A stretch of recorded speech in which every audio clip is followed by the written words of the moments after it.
One team was the whole team got together in one location for announcement as to where things were going.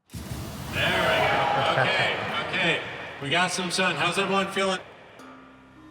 When one team came around, they really made Jack's sort of health stuff, his personality, a key part of the programming. So Jack would fast for, days at a time. He would do ice baths and cold tubs and saunas. He walked to work.